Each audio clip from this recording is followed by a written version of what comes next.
Hello everyone. Our next lecture is about the 9 steps of the audience-centered speech-making process.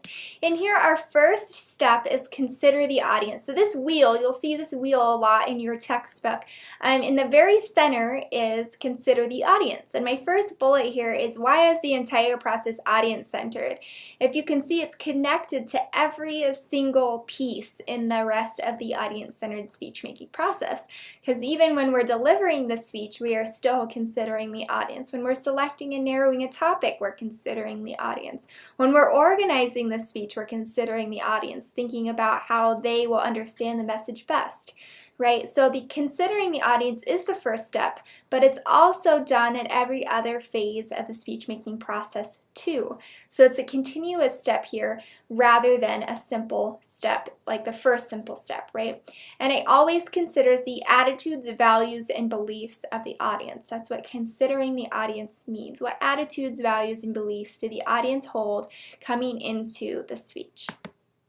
The next step here is to select and narrow your topic. So you want to think about, what do I as a speaker care about? Because I always need to be very passionate about my topic and energetic about the message that I have to share. What do they care about? What does my audience want to hear? Will they be interested in the same things? If not, how can I make that connection? How can I tie into their attitudes, values, and beliefs? You also want to think, what am I an expert on? What can I really talk about and share some knowledge with my audience? So you might consider your other courses, you might consider career goals, consider social trends or current events, all things that you can be passionate about, that you might know a lot about, that you can share then with your audience and maybe make them interested too if they're not already. Our next here is to determine your purposes. So there are 3 general purposes, and keep that straight, general and specific. Right now we're talking about general purposes. So these are the overarching goals of the speech, 3 of them: to inform, to persuade, and to entertain. So our first 3 speeches are going to be based on informing. So teaching, explaining, sharing new ideas, clarifying ideas, concepts, or processes. We're going to introduce ourselves, then we're going to teach someone a process, teach the audience a process, and then we're going to inform on a larger topic for speech 3. Speech 4, then we're going to build up to this persuasive speech, influencing others to change or reinforce attitudes, beliefs, values, and behaviors. We're going to focus less on to entertain, but that obviously is still a general purpose of public speaking, thinking about comedians and those kinds of things. All right, the next then again here is our general purpose, and this is our specific purpose. So the specific purpose is a concise statement indicating what you want your audience to be able to do when you finish your speech. And you always want to start your specific purpose with these 12 magic words. At the end of my speech, the audience will be able to. At the end of my speech, the audience will be able to. That's always going to start your specific purpose on your outline. So really look at that example for speech 1.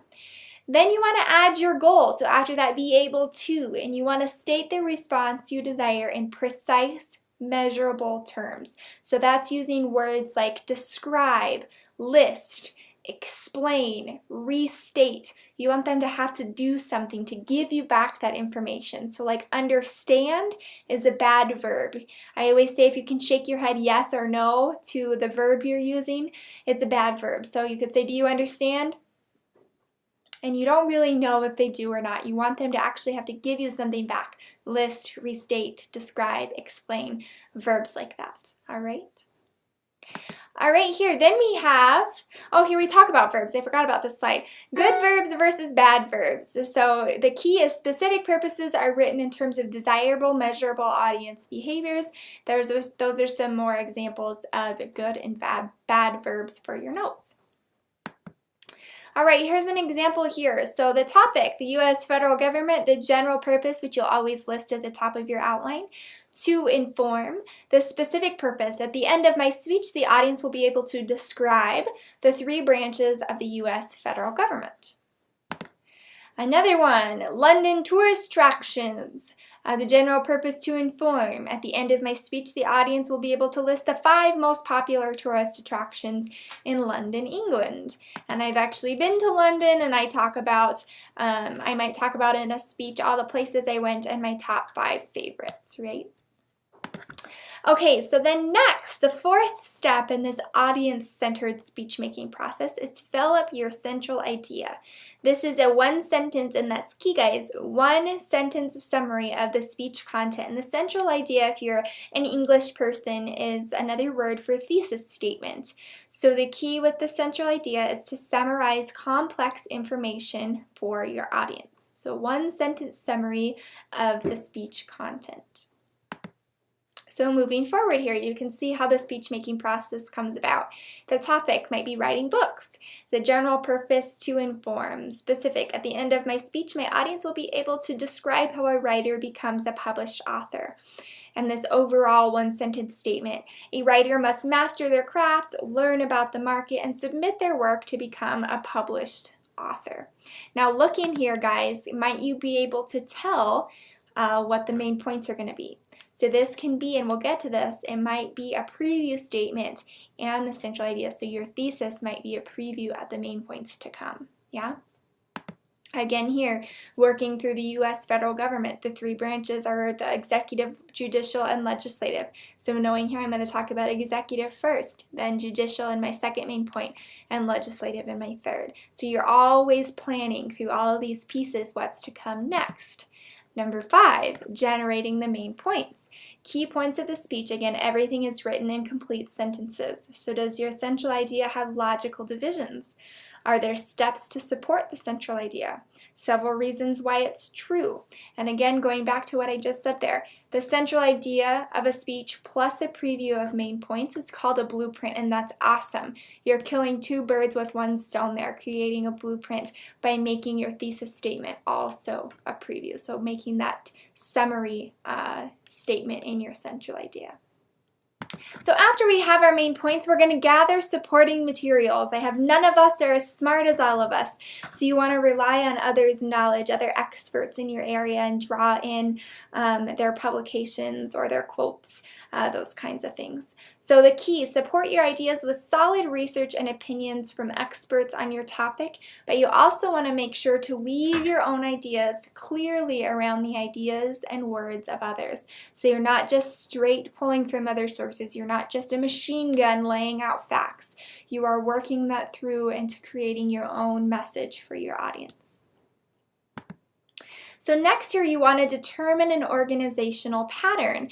And with each of your speeches, besides speech one is very simple and basic, but besides speech one, you're always going to have organizational patterns to choose from. For example, speech 2 is a chronological pattern. So you're going to weave that information and those main points to fit that organizational pattern so your audience can really latch on and understand your message or the process or the idea you're presenting. Okay? So the ordering of main ideas is crucial to a speech's success. Strong organization equals a strong message. All right, guys, moving into the last 2 steps of the 9 total for the audience-centered speech-making process. Number 8 is to rehearse your speech. And we always want to practice like we play. So you're going to practice your speech standing up, full volume. If you can find a live audience, maybe that's your mom, maybe that's your roommates, maybe it's even just watching yourself in the mirror to see how your gestures look, how your dress looks, really feeling confident in your personal presentation. So again, full volume, using those speaking notes, preferably in front of a live audience, making that rehearsal as real as you can. Then you can move into delivering your speech with that practice behind you, learning from your mistakes and practicing, knowing where you might fumble a little bit, having things highlighted on your note cards where you struggled previously, right? So actually delivering that speech. And remembering here, guys, that speaking is not a perfect performance, especially in this class when we're all beginners. Hopefully you'll see a vast difference in how you present speech 1 and speech 4. So it's not a performance again, it's just a conversation, sharing a message with your peers that are online, ready and willing to hear your message.